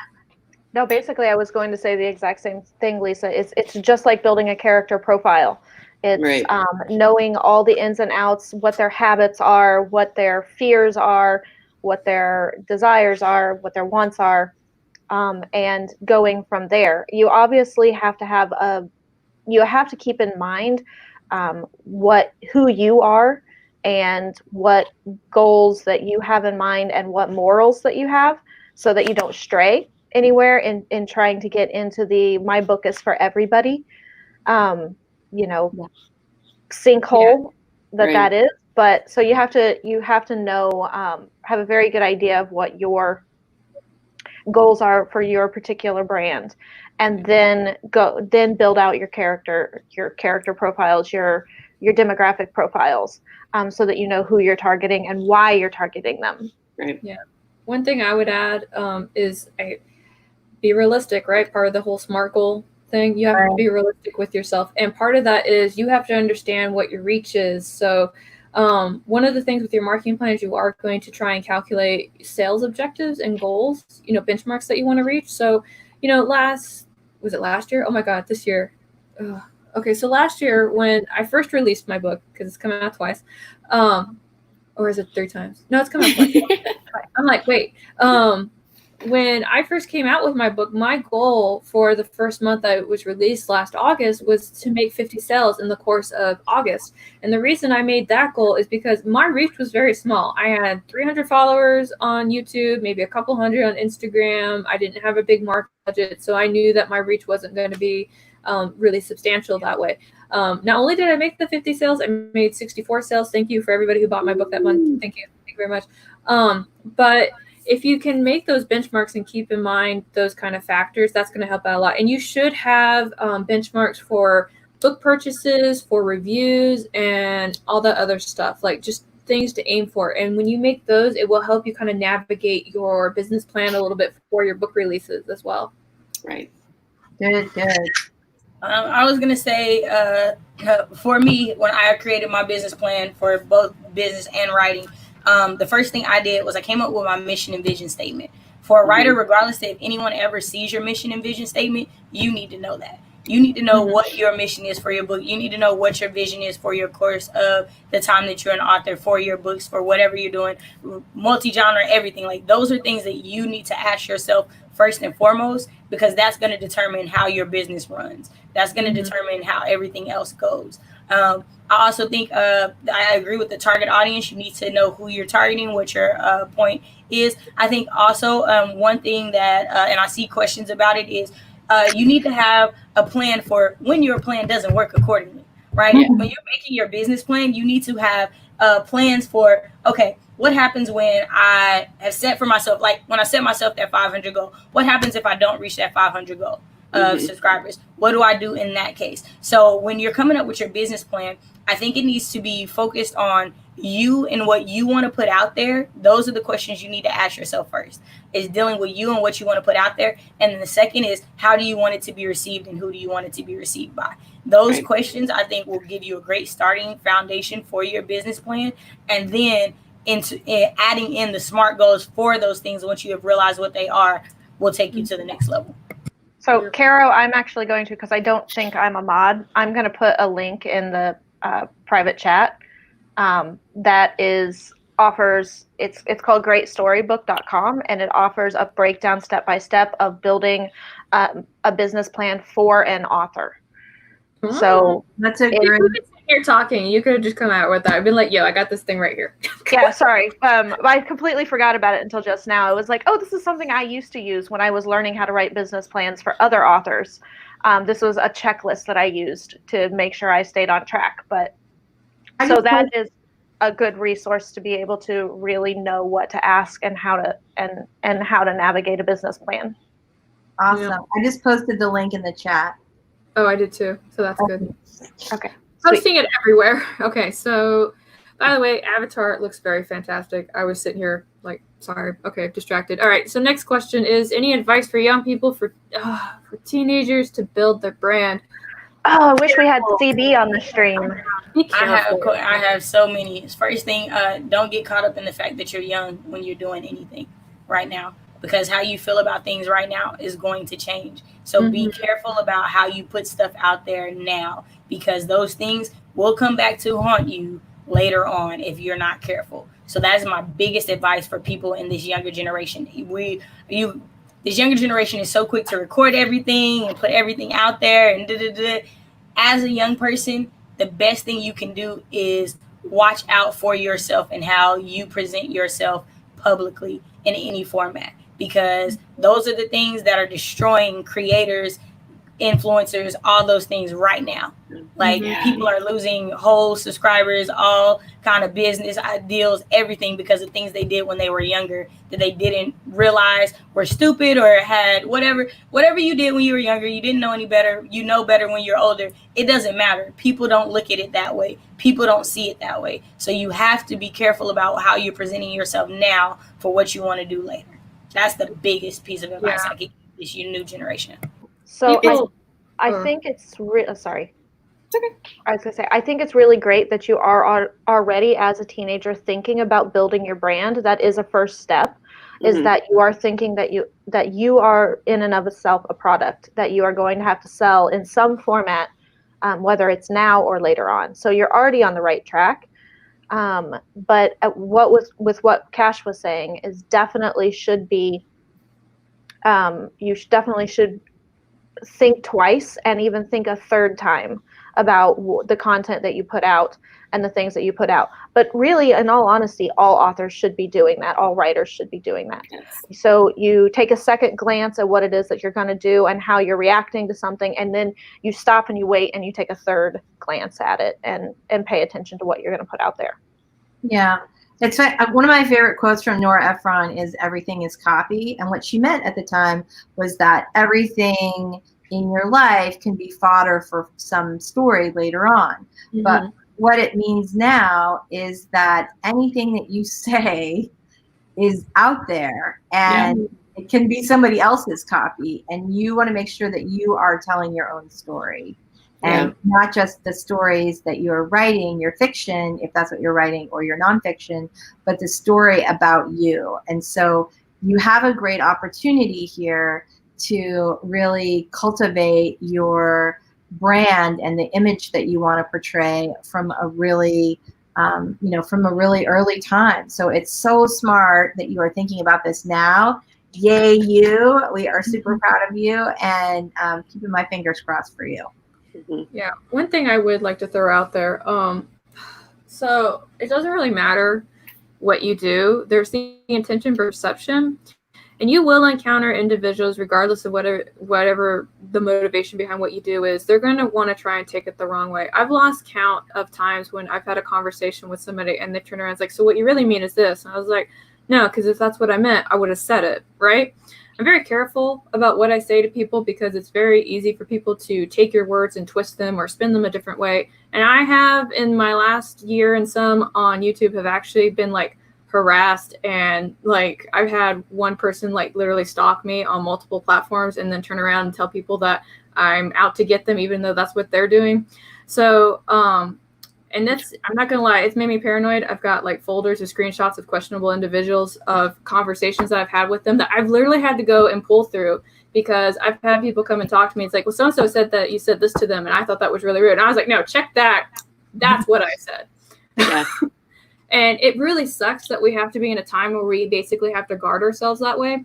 Yeah. But just protect yourself. Because there are people, even no matter what, they just want to ruin you, and it doesn't make any sense to me why. But that's here we are. I screenshot and record everything, like everything. So if I've had a conversation with you, it's recorded in some way. Like I don't hide, like, because I want it to be clear. If you ever come for me, Cache gonna have receipts on receipts on receipts. Like, don't do it, because I don't hide anything from myself, let alone from anybody that's willing to come with drama. You know what I mean? Like, you do have to protect yourself. You have to be wary of that. You have to know, like, hey, I took this stance. I said this. I did this. And I'm willing to go to bat for whatever I did. So I definitely believe protecting yourself is 100%. Like, Cache records everything. So So that moves us on to another question, which I don't know if we can answer this all in this stream. Where do you suggest finding a good business template? That website that I gave you. Yeah. Go there. Go there first. Okay, that's okay. And give me a couple months, and I'll have one on for you too. So give me a couple months. I've been working on it. I've been working on marketing and business plans for authors for like the last 2 months, trying to get it ready for in a couple of months to release it. So if that doesn't work, if that doesn't help you out, hit me up in a couple months. I got y'all. I will say too, I was going to mention this earlier when we were talking about getting organized and setting goals and subtasks and all. I know, Carrow, you use Asana as well. Asana, ASANA.com. It's totally free. It's like helps you get organized, a calendar and all that. And it has a few business plan templates. It does. That you can use. Like, and it starts off with like everything. Like I really want to do a review of this app because it's completely amazing. Like it literally has like stuff from starting your business from scratch. You know, we talked earlier about the vision and the mission statement and stuff. It has all of that. All of it. Like it's oh man. It's great. Yeah. And there's no shortage of what you can do when you can Google looking for templates for things. There's a ton of resources and information out there about people that have built solid business plans or have built business plans that were absolute failures.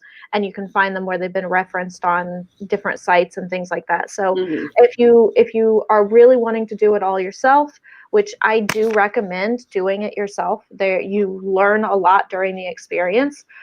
You can pay someone like myself, or I know Sako Toomey does it as well, to go in and look over and basically revise and beta your business plan for you.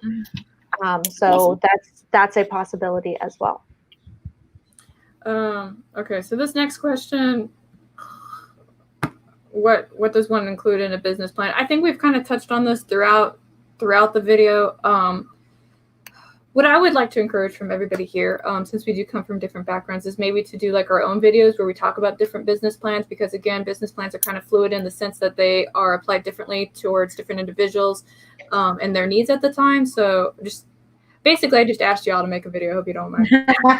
Basically, this is another collaboration that's being born right this moment. That's so it's all good. It's all good. We'll figure out a day we're going to do that and release all of our business plan stuff. I love that idea. I should probably write that down. I'm going to write that down. That's a really good idea. Yeah, I know. I'm like, okay, business plan video collab. It's in the book. Yeah, business plan collab. How will we do that? I don't know, but we'll figure it out. Okay, cool. So that's coming in the future. So next question. What are some bare bones SMART goals that you would recommend to a pre-published author? Probably branding, things that have to do with your brand. Oh, go. I saw it. Build your list. Build your email list. People, right? This is the single most, I can't believe we talked for this about an hour and a half. Yes. The most important thing that you can do as an author is build your email list, because no matter what publisher you're with, or if you're indie published, no matter what social platform is cool or hot, you need to have a list where you can, at the push of a button, reach out to your readers. And the earlier you start building that list, the better it is. And you can do that by giving away little short stories, just by, sort of connecting with people and saying, hey, I'm working on a book. Would you like to know when it comes out? But build that list. All you need is 1,000 dedicated fans to build a career, and your email list is exactly where that starts. Can I piggyback on that, Lisa? I'm so glad you brought that up. Oh my God. Yeah, the thing is, with email list is the only thing you own. Social media is not yours. Your social media could disappear depending on Twitter or Facebook or whatever. Or your Twitter account can get hacked and everything taken from you. There you go. Right. You own your email list, right? Okay. This is super embarrassing, but I'm going to be transparent with you guys. My first book came out in 2014. I had a website up before it went out. I had an email list, as in you could sign up to be on my email list. As of this last February, do you know how many people were on my email list? Because I never attempted to get anyone to sign up. I never tried. I never made any effort. Shut the front door. All I had to do when I started my YouTube channel, I was like, I'm going to start making these little downloadables. Like when I make a video about, how I revise, then I would just make a cute PDF with my revision game plan and be like, if you want to download this, here, it's on my website. Just enter your email address. And just in the last couple months already, I'm at 100 email subscribers. Like, all you have to do is offer just a little bit of things and have. I'm so ashamed that it took me that long to figure this out, but yeah, it's so. So I have a shameless plug. So like a couple months ago, I actually did a newsletter stream, and we talked about what you're discussing, which is the carrot for your newsletter. You guys had time, I would go check it out. I had an SEO consultant come on, and she gave us all sorts of advice about how to do newsletters and why you should do it a certain kind of format and everything else. Oh my goodness. Did we answer this question completely? Because I feel like we got off track. Bare bone SMART goals. That is, I think I agree with Lisa. That's the best thing you can do right now is start building your email list for sure. Yeah, because if something happens, at least you can still hopefully reach out to those people. And you do have to keep an eye on your list because sometimes emails get like, people just stop checking them. They don't respond to them. And that does actually mess with your newsletter algorithm. So you do have to go and prune it every like 3 months. Yeah. So. And there are a couple of sites that you can use like as you're building your list for free. So MailerLite is a great site. I think the first 1,000, your first 1,000 subscribers are free. It's super easy to use. I think MailChimp has a deal for your first I think that's free. 1,000. Yeah. So you don't have to invest it. That's the other thing, right? It's the one thing. Well, it's one of the things that you can do that if you just start doing it now and kind of feed it regularly. It's like that bread that used to grow in your refrigerator where you like pull a piece. You guys don't know what I'm talking about. No, it totally makes sense. Okay. So if you start feeding that now, by the time your book comes out, you will have a massive list of people who are ready to support you and run out and buy your book for the pre-launch. So yeah. Yeah. And the best thing about building your list and like creating your newsletter and things that go out is that most of the services like MailChimp, Mailer, etc., they have built-in templates. So you don't have to worry about, you can still make them individual, you can still move things around and make them unique, but you don't have to worry about how it's being built. And I think Maya asked the question, you don't have to worry about special programs or things like that. You can put them together literally in the platforms that you're using to put together your whole list and maintain your list. So, and you can make your own template too. Okay, so exactly. I'm going to skip ahead because I do want to try and get as many of these as I can. So the answer to this is yes. We just discussed this. We will do some kind of marketing thing so that way you guys can have a later resource. When's that going to come out? I don't know. We'll figure it out. Stay tuned. We'll make a plan. Tamara writes, so if help with marketing was the main reason you were leaning towards traditional publishing, should you still think about self-pub instead? Great question. It is a great question. For those of you that are more traditionally published, you want to tackle that one first? Sure. I mean, it depends on how the scope of marketing that you're willing to do. Because yes, a traditional publisher is probably going to foist a lot of the promotion on you, but they are still going to print and distribute your books widely, most likely. Like you still don't have to worry about that. And booksellers, talking to booksellers. Right. Ooh, man. Right. That's the hard part. You ever try to have a conversation with Barnes & Noble? It's really hard. Yeah. I had a conversation with Barnes & Noble bookseller, and I was kind of like, I'm looking to put like 5 books, 5 books. Just want 5 books on your shelf just to get it out there. And they're kind of like, how guaranteed is this to sell? And I was like, you know what? Your guess is as good as mine. It's definitely 0 if it doesn't make it to the shelf. Right. But that's definitely part of your business plan, is kind of knowing and having an idea of so that you can come back with numbers and things like that. Yeah. Right. How much are you willing to do, and what do you not want to do at all? Find the line, I think, first. Yeah. Well, and I will say something that's kind of an interesting thing as you are thinking about whether you should do traditional versus indie publishing, is that you can do both. I mean, the authors who are actually the authors who are most successful, you're more likely to make over $100,000 a year as an author, 12% do, if you are hybrid published. And that means some of your books are traditionally published and some of your books are independently published. Yeah. And so there's no reason anymore that you have to pick one or the other. You can do both.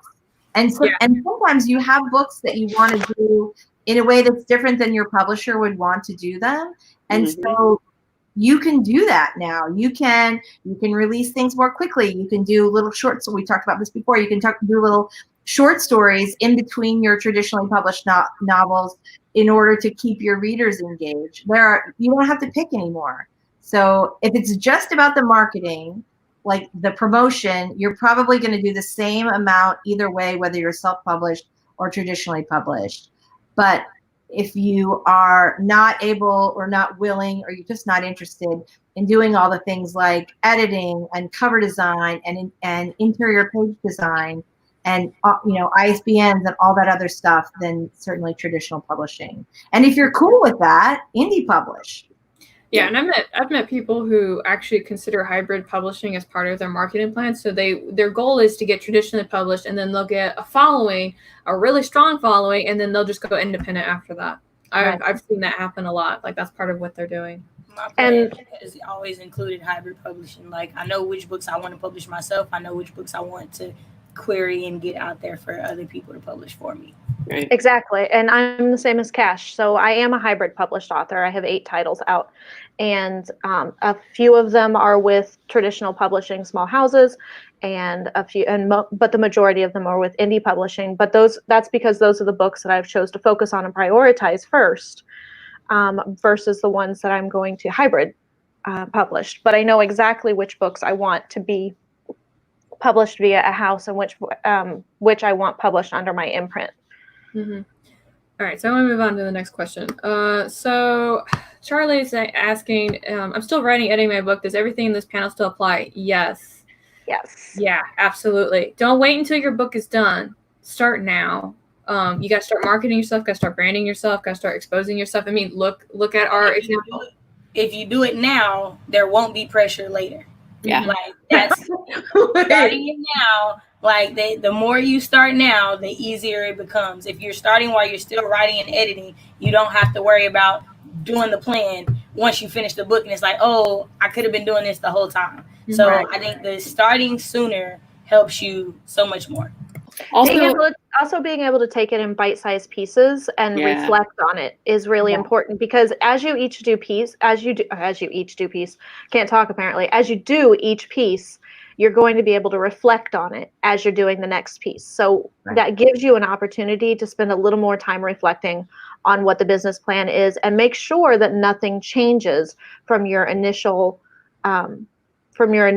thoughts on your thought process, because sometimes things will change, and also life does change too. And that gives you a little bit more time to kind of take into consideration how things have changed. Like obviously none of us thought this year was going to be like this year. My business plan included what it always includes, me being in front of people and out at conventions and out at libraries and out at book signings and marketing events and writing workshops. And obviously I'm not doing any of that this year. Mm-hmm. So I had to very quickly adjust. But the thing is that I was still writing my business plan for my current book that I'm working on. So now I've been able to adjust it and tailor it to meet what new marketing guidelines I'm going to have to meet in order to make this year productive at all as far as my business plan goes. Yeah. We have Cachet, who's the local example of talking about branding before the book comes out. But another example that a lot of us actually know is going to be Jenna Moreci. If you consider Jenna Moreci in the channel, the way that she does it, her marketing, very good. Very good. She starts talking about her book when she hasn't even written page 1. All right. She talks about it in the newsletter first. So she gives her newsletter squad the advance notice. And then she starts kind of teasing about it in the videos after she does like her educational stuff. She's like, I don't know, like go check out the big YouTuber channel, but I would go actually check out and see how she tackles this, because not only is it very organic, it's very strategic, and it's very successful. Works really well. It's organic. Yeah, I think that's what I was going to say. I'm sorry, I didn't mean to interrupt you, Carol.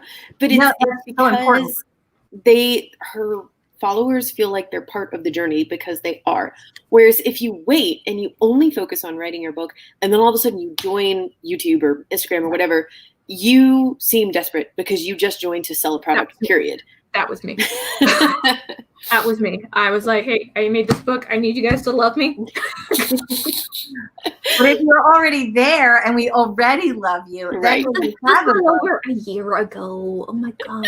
Okay, that's so what I say though. Like I think Michelle's point is exactly on the money. If you're already there, and that doesn't mean it does not mean that your business plan has to be 45 pages. Like this is something that you can continually grow, and it's like a constantly evolving thing because like sometimes pandemics happen or something else happens, and you can't you can't do what you had planned to do, but I think to start thinking about building your audience, about connecting with those people and reaching out to them definitely while you're still, because they're going to want, like by the time your book comes out, if you're starting to connect now, by the time it comes out, they're going to feel excited about it. They're going to have gotten these little hints, maybe they get a cover reveal or little hints along the way, or they get to answer a poll about something or name a character.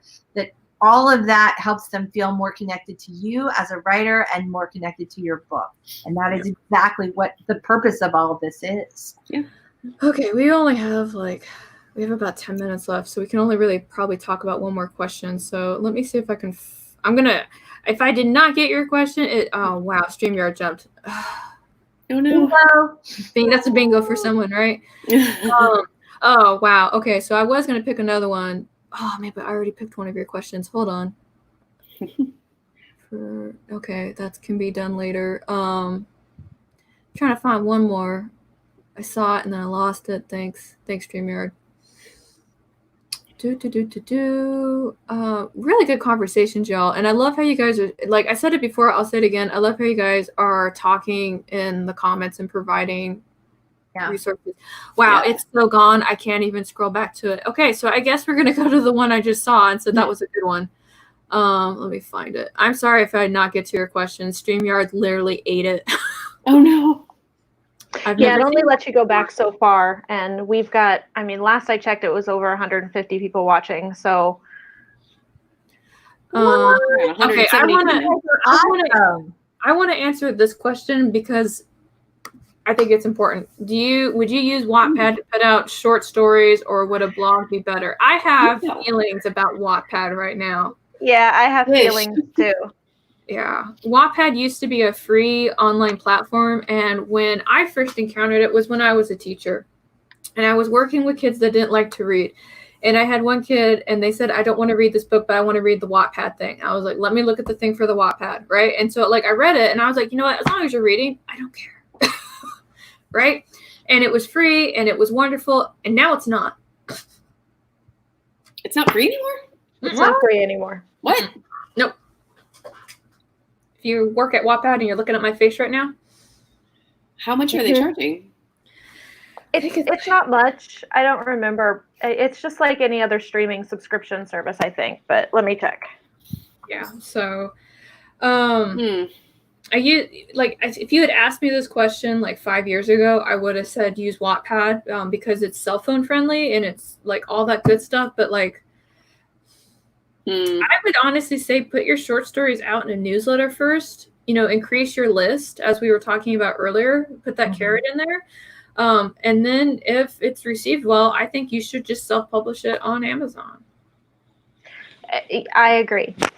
So I have the same problem with Wattpad, that it used to be free and it was okay. I put a few things out there, a few short stories and stuff out there that I wanted to publish but didn't want to publish, if that makes sense. I didn't want to push really hard. I just wanted them to kind of be out there. And it was great at the time, but now having to pay for it, I think it's a big deal, which I can't even find. Hold on here real quick. That's a bummer. I had no idea. Yeah, I heard about it from one of my friends who usually regularly posts on Wattpad, and she told me that she left, and I was completely surprised because, she had a good following on there, and I was like, well, why are you leaving? And she told me that they're making them pay, which actually cut her viewership down. Yeah. It's $5 a month or $10 a month. Those are the two different ones that you can do now. Yeah. So it's still free on some. It's the premium that is the cost. Just like with everything else, there's like a little bit. So there's still some stuff that's free. Just for the record, I'm reading that in the comments. Yeah. CO. That's hilarious. Well, no, you know who's doing it though? Do you know who's making films off of Wattpad? The Philippines. Yeah. Really? Yeah, the Philippines. The Philippines was taking all the cute romance stories and turning them into movies. Oh my God. Yeah, they actually talk about that on Skillshare, and I was like, wow. Okay.